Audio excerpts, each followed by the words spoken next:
Let me address some of the bullshit that's often used in debates, such as the accusation of trolling, the usage of the ad hom defense, accusing the other one of straw manning, and so on and so forth.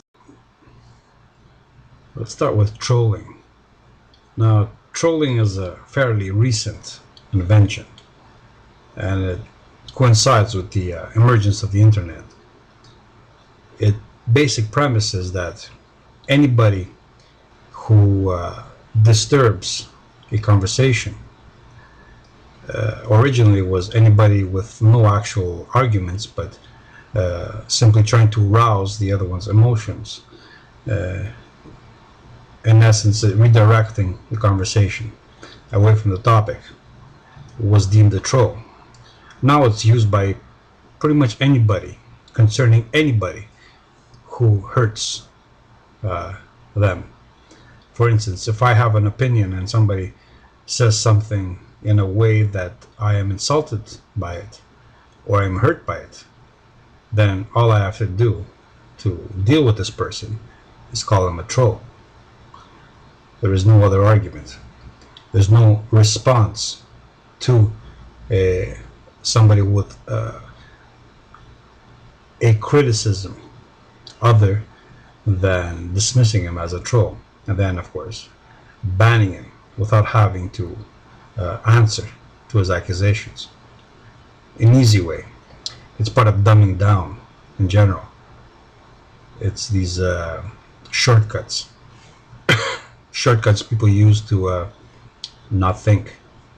The other method is the popular ad hom or ad hominem, from the Latin to the man or to the person, short for argumentum ad hominem,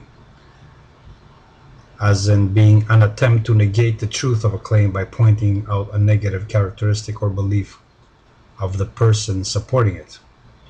Now, this is a valid criticism, because often the simple attack the source of the message rather than the message itself. But I find that it's now used and overused. First of all, the usage of Latin gives an air of pretentious intellectuality, as if simply by using Latin you're saying something profound and truthful, when most of the time you are saying nothing but stupidities. In fact, the usage of foreign languages is often used to mask a mind that's fallible and simple. For instance, particularly amongst people like the Americans, who only speak one language, and that one fairly poorly, the usage of another language is a way of seducing them, of impressing them. Impressionable minds are easily impressed. So now the term ad hom is an used and overused term. You can say something negative about somebody or something that hurts somebody, and automatically it's not what you say besides the critique upon the person. For instance, you can write 2 pages of critique on an opinion, and then you include an opinion on the person himself, and the entire text is dismissed as ad hom. It's an easy way of dismissing a text. For instance, any insult is dismissed in this way. And it's an easy way of dismissing a criticism, because you don't have to deal with it. All you have to say is, I was hurt, I was insulted by a comment, and I don't have to comment or reply to it. Now, there's another fallacy concerning ad hom. The implication is that anything insulting said about somebody is automatically false. For instance, if I say that somebody's stupid, the fact that somebody is hurt by it makes it false. One does not even have to explore or entertain the idea that maybe the other person is in fact stupid or ignorant or retarded or stunted psychologically. All one has to do is say ad hom, and at that point he doesn't have to even entertain the idea. Therefore, if I am to deal with simpletons, I cannot ever express my true opinion about them on a personal level, because that would automatically negate everything else I have to say about any other matter.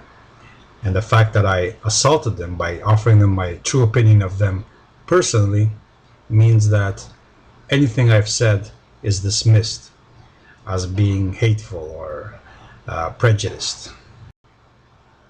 This reminds me of the other easy outs, such as sexist, racist, homophobic.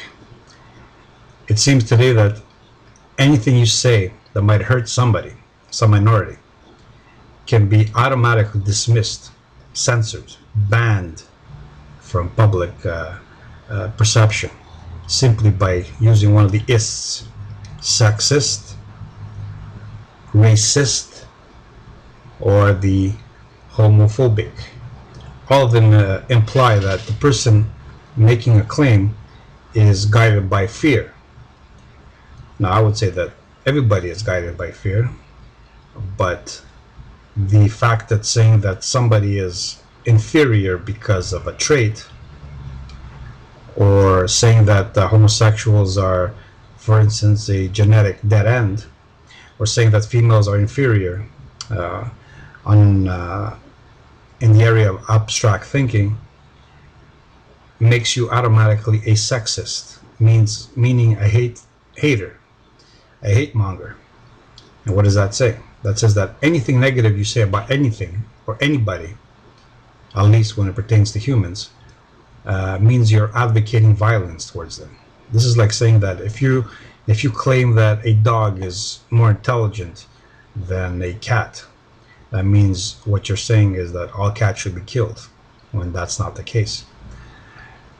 This is a form of censorship. You can't say anything negative about anybody, and if that person is hurt, then that gives them grounds to dismiss you. And we see this in public arenas where somebody can be flagged. So anybody gets hurt by any opinion, that opinion is flagged, it's eliminated from public consumption or consideration, and the idea is dismissed. It's eradicated, as if reality can be changed simply by ignoring it. We also see it in forums where people are banned simply for having an opinion. They're banned because the opinion does not conform to the popular belief. And when it doesn't conform to the popular belief, this makes it automatically wrong or evil, or possessing some evil intent. And we see here how mediocrity creates its own censorship, its own self-defensive mechanisms. For instance, if we accept the premise that all deserve respect, all deserve life, all deserve love, then automatically this lowers the standard down to the least common denominator. This means that within a group, and the larger the group is, this becomes more pronounced.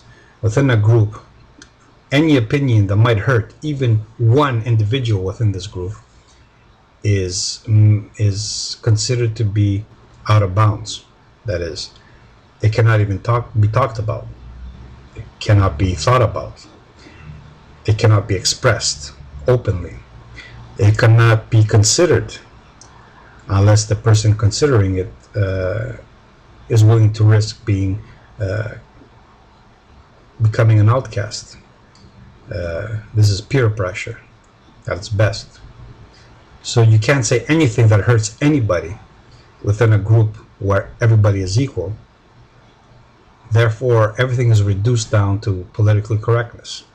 That is, you can only talk about things that nobody's heard hurt by, nobody is insulted by, nobody is offended by. So our conversations become simple, boring, dull, superficial, and yes, stupid. Everything is lowered down to the stupidest level, to the point where conversation ceases. And all that is accomplished is this constant repetition of what everybody considers self-evident and what everybody considers not hurtful. This is a form of dumbing down. And this is modernity.